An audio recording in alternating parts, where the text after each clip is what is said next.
आज हम एक ऐसी कहानी की पड़ताल कर रहे हैं जो सीधे भरोसे की जड़ों पर चोट करती है।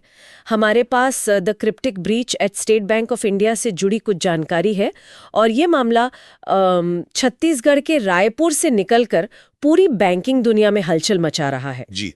तो कहानी कुछ यूं है कि देश के सबसे बड़े सरकारी बैंक एसबीआई के एक चीफ मैनेजर को एंटी करप्शन ब्यूरो गिरफ्तार करता है। हाँ, और इल्जाम है कि उन्होंने अपने ही बैंक को मतलब करोड़ों का चूना लगाया। बिल्कुल। और आज हम सिर्फ ये नहीं देखेंगे कि क्या हुआ, बल्कि ये समझने की कोशिश करेंगे कि ये कैसे हुआ।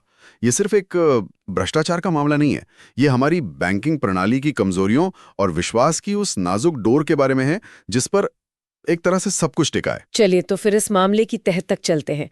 बात किसी छोटी मोटी रकम की नहीं हो रही है। नहीं, बिल्कुल नहीं। पूरा 2,78,00,000 रुपए। ये कोई छोटी रकम नहीं है, खासकर जब ये उस बैंक से निकली हो जिस पर करोड़ों लोग भरोसा करते हैं। लेकिन इससे भी ज्यादा चौंकाने वाली बात तो ये है कि इस पैसे का हुआ क्या। सही कहा। ये कोई साधारण धोखाधड़ी नहीं थी जहां पैसा किसी, आप कह सकते हैं, रिश्तेदार के खाते में भेज दिया गया हो। हाँ, जांच में सामने आया है कि ये रकम पहले कुछ निजी बैंक खातों में डाली गई और फिर बड़ी तेजी से उसे क्रिप्टो करेंसी में बदल दिया गया। Crypto currency.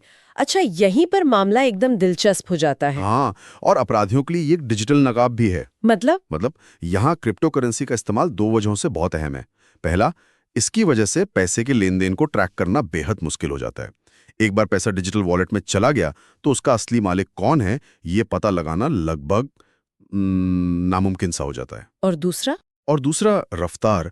जो काम पारंपरिक बैंकिंग सिस्टम में करने में कई दिन लगते और मतलब कई जगह सवाल उठते, वो क्रिप्टो के जरिए मिनटों में हो गया। यानी बैंक के सिस्टम इस तरह की तेज गति वाली धोखाधड़ी के लिए तैयार ही नहीं थे।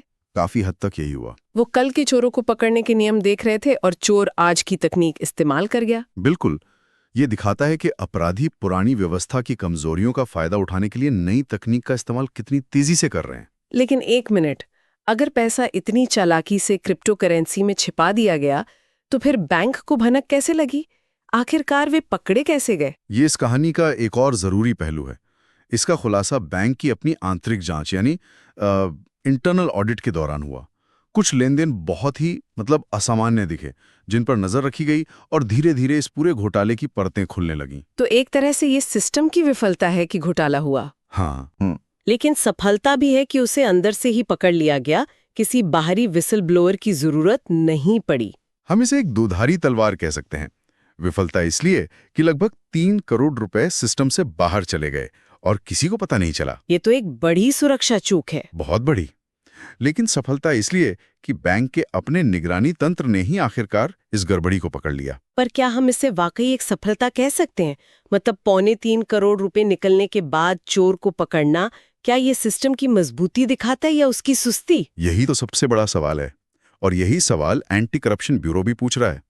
जांच अभी जारी है, ये पता लगाया जा रहा है कि क्या इस खेल में और भी अधिकारी शामिल थे।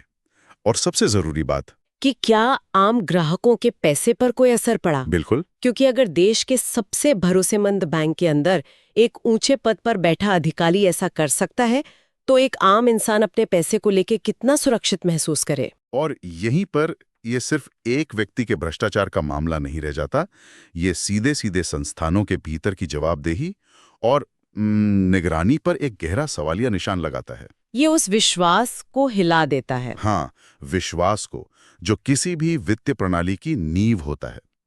तो इस पूरी पड़ताल का सार ये है, एसबीआई के एक बड़े अधिकारी ने लगभग 3 करोड़ रुपए का गबन किया, पैसे के निशान मिटाने के लिए क्रिप्टो करेंसी जैसी आधुनिक तकनीक का इस्तेमाल किया और आखिरकार बैंक की अपनी ही आंतरिक जांच में फंस गया। हाँ।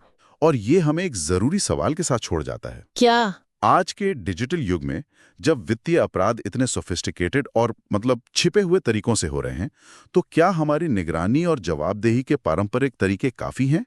या जब अपराधी भविष्य की तकनीक का इस्तेमाल कर रहे हैं, तो क्या हमारे बैंक अभी भी अतीत के नियमों से ही लड़ रहे हैं?